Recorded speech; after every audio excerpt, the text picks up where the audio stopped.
Hey friends, in this video I want to talk all about how I did 2022 press-ups in January and how I'm now going to take a cold shower.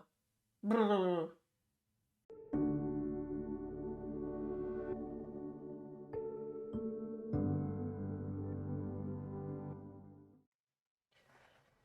So back in December of 2021, I was browsing Facebook and I spotted an ad that came up quite a few times actually, all about a challenge for January 2022 to raise money for an Alzeimer's charity, which was to do 2022 press-ups in January, which averaged out at 65 per day.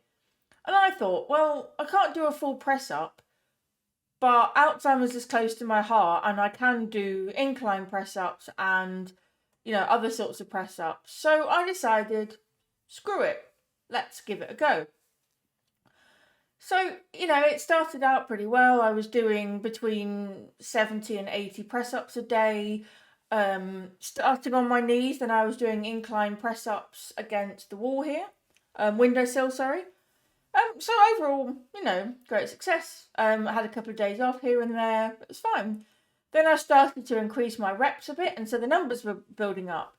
And the way I was tracking my press-ups was I used an app called PushFit, which you could allow the camera and microphone to or camera, I guess, only.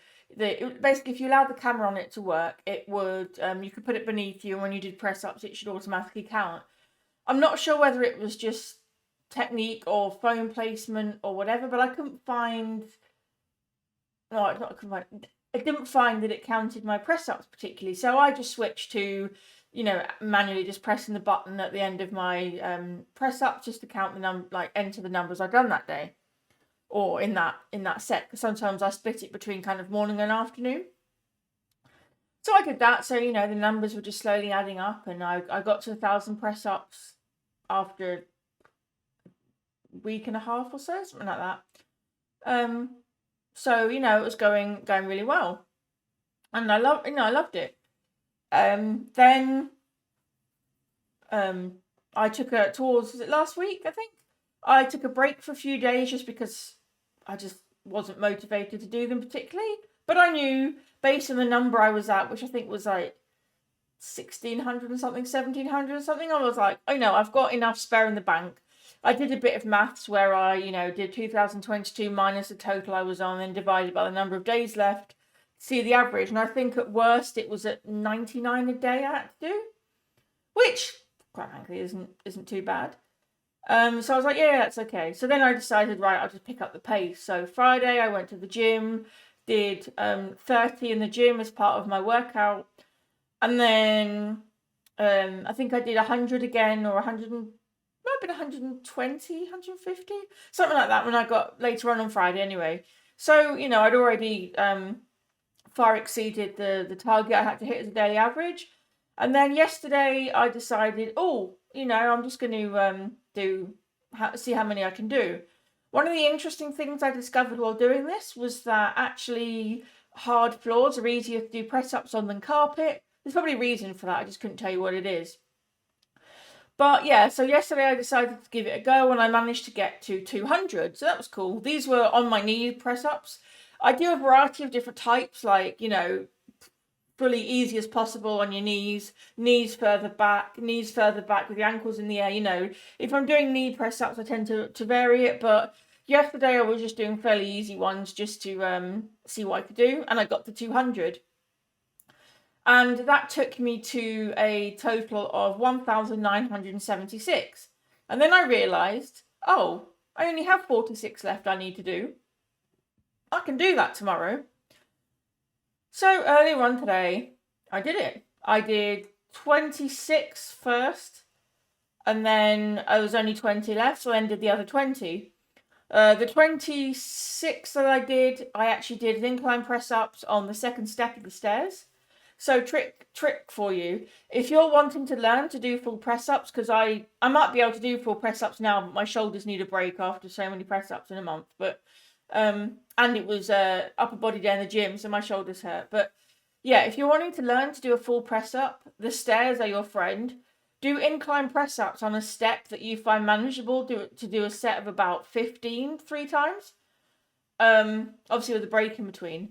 And then as you're building up, move down a step and keep doing it that way. And then eventually you should be able to do full press ups. That's something I'm going to aim for now that I'm not trying to do quantity over anything else. Like I can focus on doing fewer press ups a day just to work towards that target. So watch this space.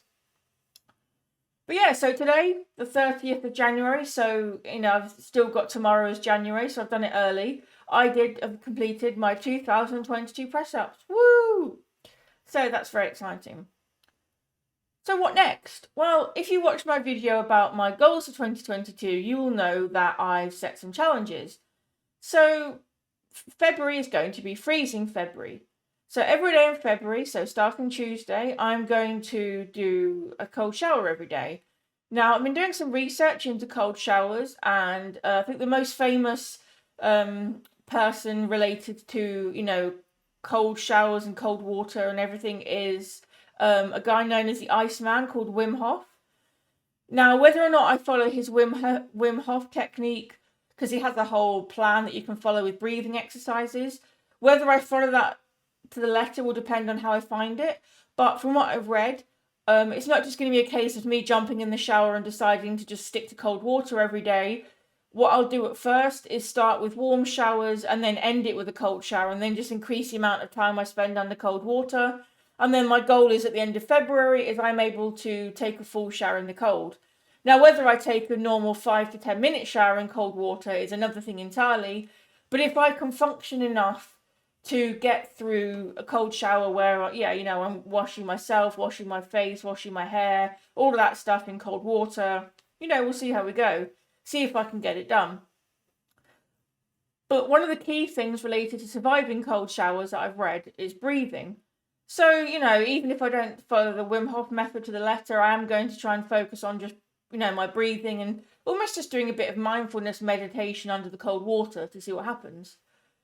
But, the aim is to see if it has any effect on focus.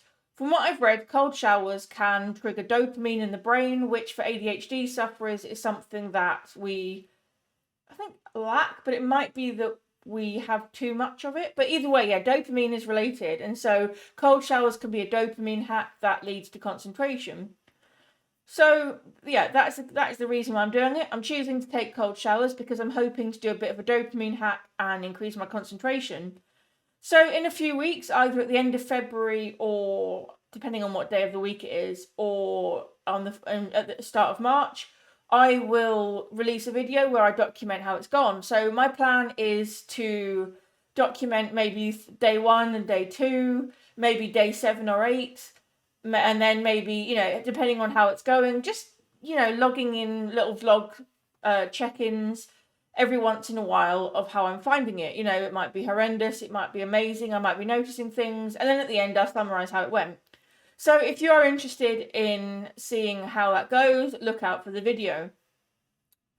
So a bit of a shorter one today, but just, these things happen. I just wanted to prep you for what's going to happen, what I've been doing in January.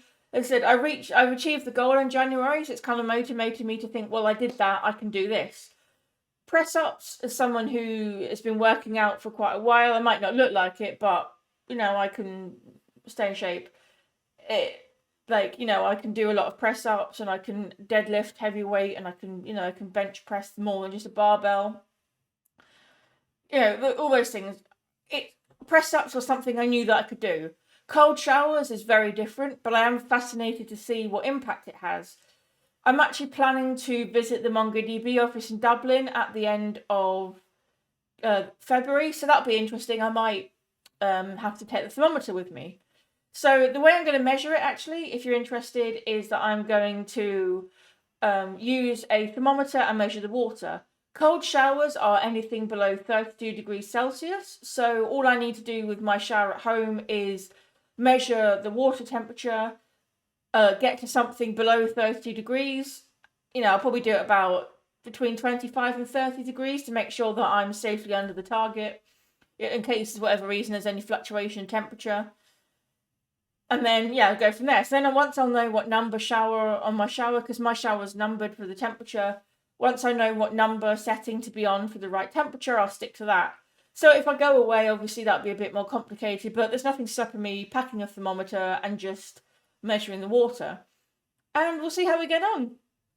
So look out for that video, and I will see you again soon, friends. Bye!